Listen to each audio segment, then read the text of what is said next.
may pag-asa pa. Kung gusto mo ng tunay na pagbabago, pumili tayo ng bago. Kay Marcoleta tayo. Kay Marcoleta, may pag-asa. Ang numero 38, palakpakan po natin, Senador Rodnante Marcoleta. Sa katapangan siya ay nagkilala ang kanyang pangalan natin Marcoleta.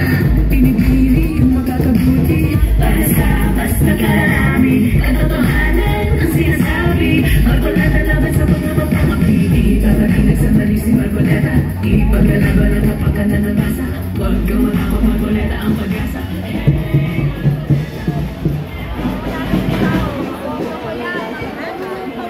Kumusta po kayong lahat?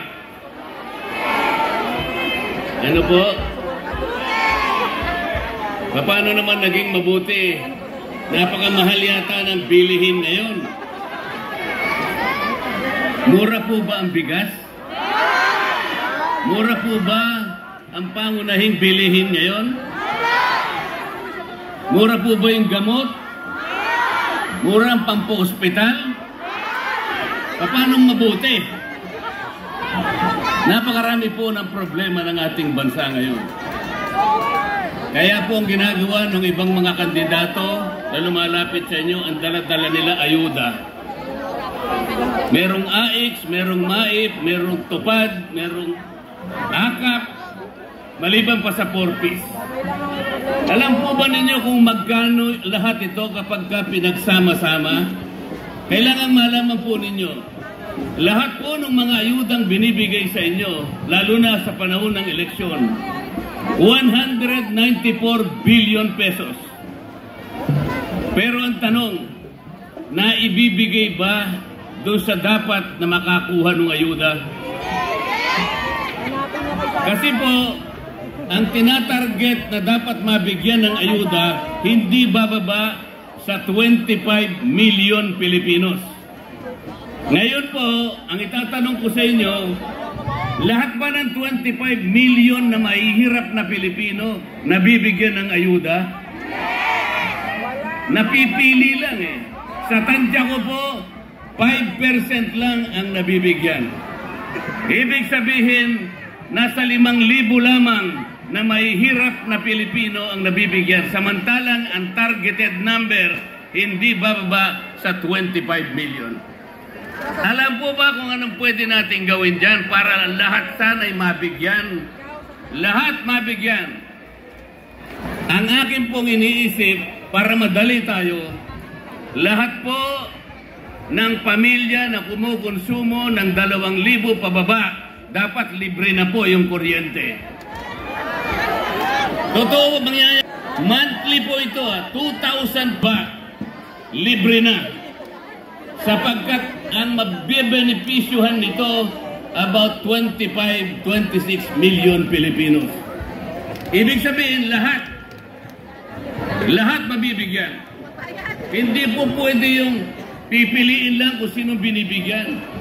At pagkatapos yung nagbibigay, akala mo sa kanya nang galing. Hindi po sa kanya nang galing yon. Hindi niya pera yon. Pera po ninyo yun. Nagtagal nga lang na dapat na ibalik na sa inyo.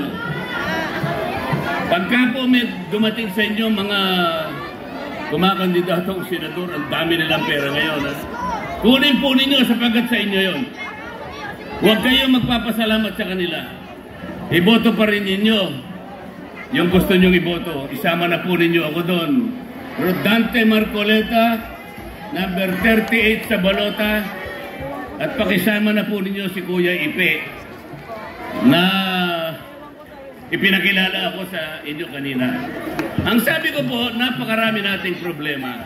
Hindi lamang pangkabuhayan.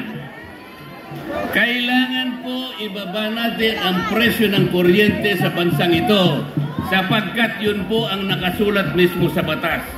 Ang nakasulat sa batas, idulot ang kuryente sa lahat ng mamamayang Pilipino sa murang halaga. Alam po ninyo kung paano gagawin natin?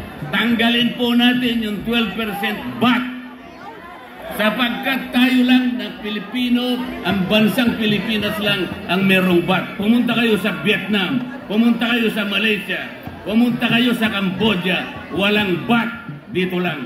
Kaya humihirap ang buhay natin. Pag mura ang kuryente, babangon ang maraming pagawaan, babangon ang negosyo, maraming magkakatrabaho, dagdag na kita sa Pilipino. Yun po ang kailangan natin. Hindi ayuda, pampasikat lang sa kanila. Akala mo pera nila nanggaling sa bulsa. Mga kababayan, hindi na po ako magtatagal. Kasi po meron lang kaming mga ilang minuto. Importante lang po sa akin, makita ko kayong lahat at masabi ko sa inyo ang dapat yung malaman.